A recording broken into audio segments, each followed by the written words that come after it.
Sir, fellow members of Parliament, leaders from different political parties, ladies and gentlemen, all protocol observed. I am overwhelmed by the attendance. I must note that this is the biggest people reunion I've attended, and I've attended all of them.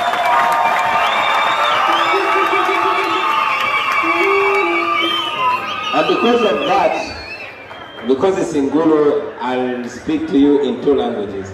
First in English and finally in Luo.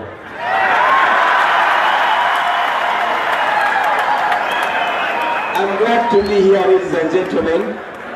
My name is Kyagulanyi Ssentamu. I rarely use the name Robert. Why? Because it was a very slight mistake. I could have been Robert. You see, I'm one of the many students of Robert Mao. I was his student for a long time before he met me, and even before I met him. I was learning from him through his eloquence, through the values that he represented right from the days of university. I wonder if I was also teaching him a thing or two through my music. Sure, I'm humbled, Mr. President. Ladies and gentlemen, I'm here on a presidential invitation. I was invited by President Robert Mao.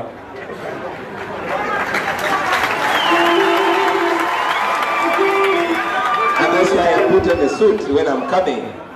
I've been to Gulu so many times, but every time I come here, I come as a musician, as Bobi Wine. And as a matter of fact, when I was coming in, I noticed that Bobi Wine is more welcome than Kyagulanyi. So, I'm on the route to balance the two. I'm humbled to be here, ladies and gentlemen. Actually, when I was coming here, I noted this at Makerere, and I'm noting it again, that when I'm attending a function where there are all these eloquent orators, I wonder what I'm going to say to them. And equally, when I was coming here, one, I knew that you, the people of Gulu, know all the things I'm going to talk about. And the time I've been here, I've heard that things have been put straight. I mean, you have Robert Mao, you have Komakechi Yandra, you have all these other guys, you know stuff. So when I was coming here, I was wondering what I'm going to communicate to you. You see, I've been having problems. Initially, I was a musician. Many of you knew me as a musician. And I was playing my role in the country as a musician. Playing my guitar or playing my beats and communicating the plight of people that the majority go through the same stuff that I go through.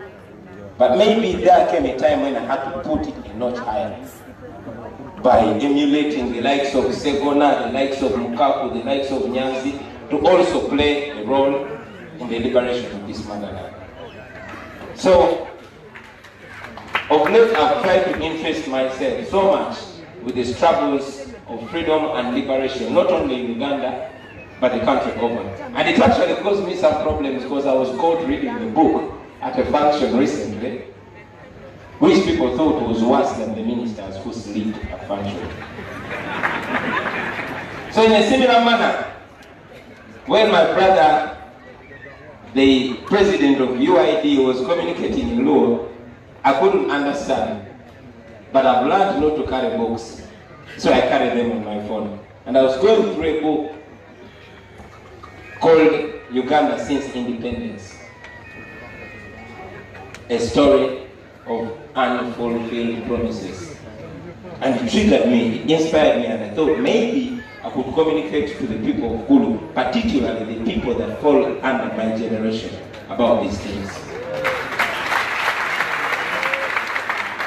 Ladies and gentlemen, our story has been a terrible story. And as we stand here in Gulu today, I believe that this town has had its taste of the good, the bad, and the ugly of Uganda's terrible story since independence. In 1962, ladies and gentlemen, our grandfathers and fathers came together. They were tired of colonialism. They wanted to determine their own destiny. They wanted self-governance. They came together, they protested, they organized, they demanded for independence, and they got it. And yes, on the 9th of October 1962, all bars, all alcohol was finished. They were celebrating. They knew that now it is their sons and daughters in control of their destiny. And things would never be the same. It started off well, but in a few years, ladies and gentlemen, unwanted guests started coming into our politics. Guests like greed, guests like corruption, guests like tribalism.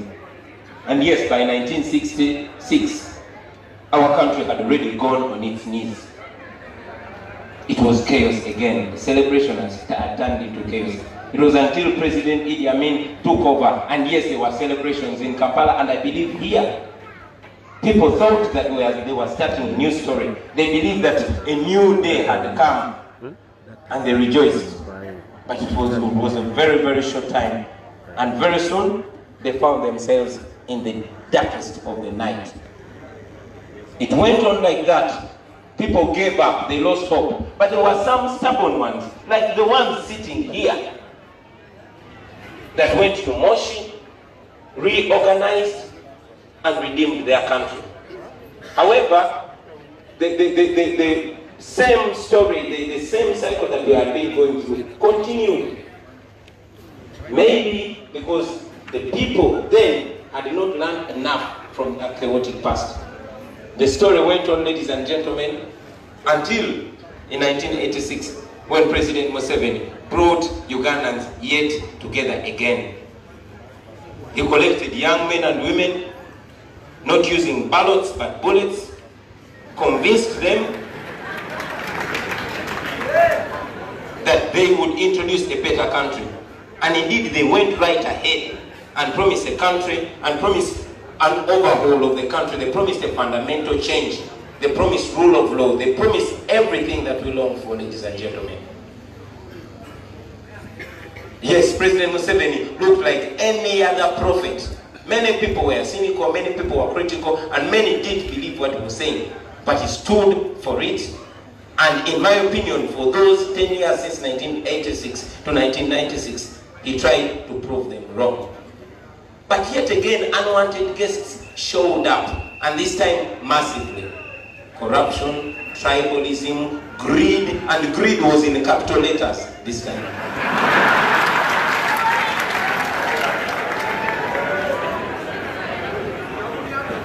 32 years later, we find ourselves in the same junction, ladies and gentlemen. The junction that some of us had not noted because it was not biting enough.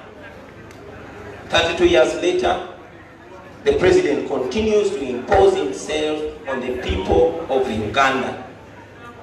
All the achievements that we had got faded away. All the principles of good governance, like basic freedoms and the rule of law, were kicked out through the window. And we are here again, ladies and gentlemen. Some of the things I'm talking about, you know. I see people that must have been there, that must have been my age or older or slightly younger in 1986. They are here right now. The things I'm talking about, you know. Many of you even here are graduates, but you can 5 years later, you cannot find a job. That is where we are, ladies and gentlemen. Well, we have cried, we have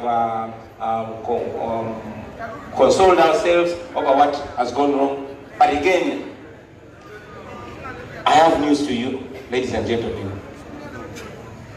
We are here again.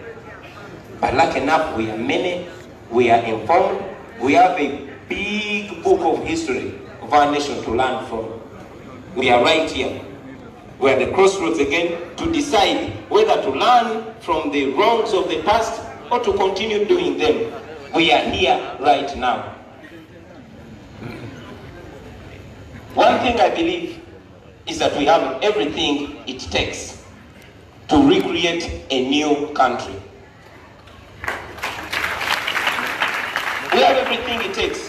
When President Wanika was here, he made us stand